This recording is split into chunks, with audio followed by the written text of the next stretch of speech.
We've shown you the components. We've shown you how to move your characters on the board.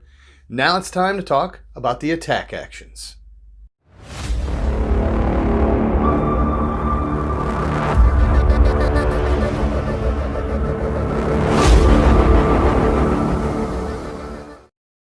In Gunfight Royale, there are 4 attack actions: shoot, throw, brawl, or aim. And we're going to talk about these one at a time. First, you have the shoot action, which, like we've said previously, if you want to shoot twice, you can shoot twice in a game of Gunfight Royale. But the first thing you do is you choose a gun in one of your hand slots to shoot, then you choose a target character. You check that you can see your target. Try to draw a line from the arrow on the base to any other point on theirs without passing through a wall. Check the distance to your target. Diagonals are allowed. If the target character is within 6 spaces, can see the shooter, and are not stunned, they may challenge, which we will speak about in a little bit. You look at your range accuracy chart on your weapons card to find your base accuracy. Use the accuracy chart on your reference card to find your final accuracy. You roll at or below this new number on a 20-sided die to hit the target. You mark off 1 ammo from the weapons card with a dry erase marker, which is provided by the Gunfight Royale game. On a hit, you deal 1 black wound to the target. The target draws 1 dirty trick card. A roll of 1 is always a hit and is a called shot. You draw 5 wound cards and choose the 1 black wound to give to your target. A roll of 20 is always a miss and is a malfunction. You roll a d3. On a 1, it's a dud round and a miss. On a 2, the gun jams and you take 1 action to unjam the gun. On a 3, your gun is busted and the gun becomes a bludgeoned weapon. The next action you can take is throw. When you're throwing something, you first choose the weapon in the hand slot that you want to throw. Then you choose a target character on the board. You check that you can see that target, see your target. If the target character is within 6 spaces, can see the shooter, and you are not stunned, they may challenge.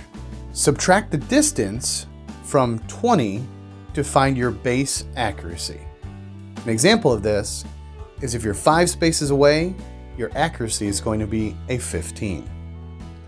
Use the accuracy chart on the reference card to find your final accuracy. Roll at or below this new number on a 20-sided die to hit the target. On a hit, you deal a blue wound to the target unless otherwise stated on the weapon card. The target draws 1 dirty trick card. You place the thrown weapon off to the side and place an item token at the feet of the target. On a miss, the weapon scatters up to 2 spaces in a direction of the target's choice.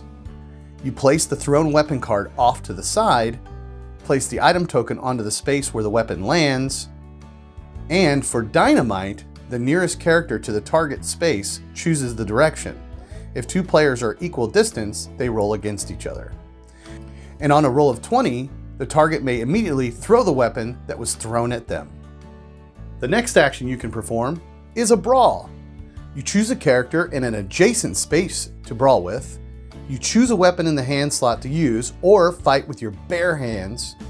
Each player rolls 2d3s. Subtract and add from the brawling table on the reference card.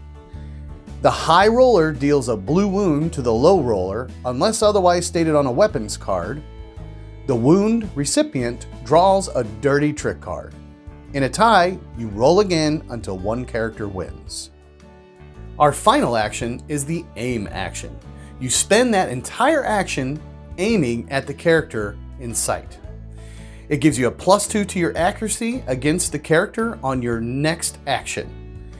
Aiming twice in a row gives you a +4 to your accuracy on your next action you take. This way, You can spend both your 2 actions aiming in one turn, and the very next turn you'll have a +4 to do a shooting attack. When you're shot at, or something is thrown at you from 6 spaces away or less, you may challenge.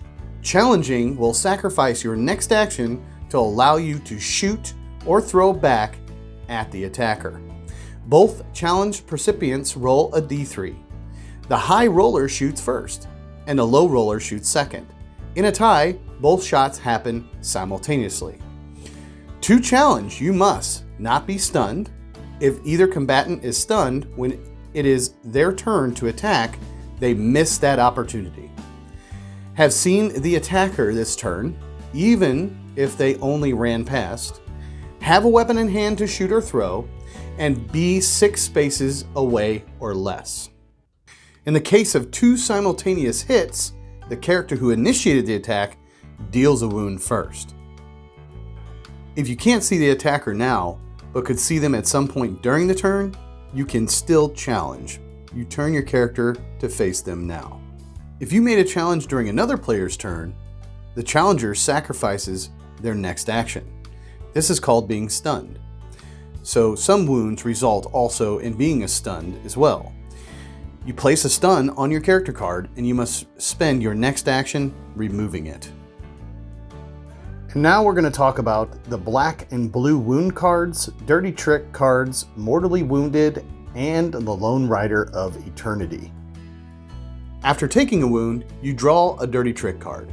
Dirty tricks can be played on friends, enemies, or yourself in order to influence the game. The card states any restrictions on when it can be played. You can play a dirty tricks card even if you're dead. Discard the dirty tricks card after they are used. If you fall below 4 health and have only red health chips remaining, you are mortally wounded. You fall prone immediately. You may not stand up unless your health rises into white chips again. In this state, your only movement option is to crawl, and you may not walk, run, or climb. The first time someone becomes mortally wounded, this beautiful figure, the Lone Rider of Eternity, is activated. At the end of each round, after the lowest bounty character has taken their turn, the Lone Rider of Eternity moves 2d3 spaces along the time track. You follow any instructions which might be on the space where he lands, and when he reaches the end, the game is over. When you're hit by a shooting attack, you will be dealt 1 card from the black wound stack, and you will use the black side of the black and blue cards. The top number is usually a 1d3, which is your damage. Then the next thing down is your name on the card of where you got shot. And the third thing are effects of that shot, which could be stunned, you can't run, your hand is disabled, or you fall prone. The blue side of the card will be used during brawl actions. At this point, you know the bulk of the actions that you can do in Gunfight Royale, the board game. In our next video, we'll be doing the inventory actions and tell you how the game ends. So I hope you enjoyed this, and please join me in our last video for the board how to play the board game Gunfight Royale.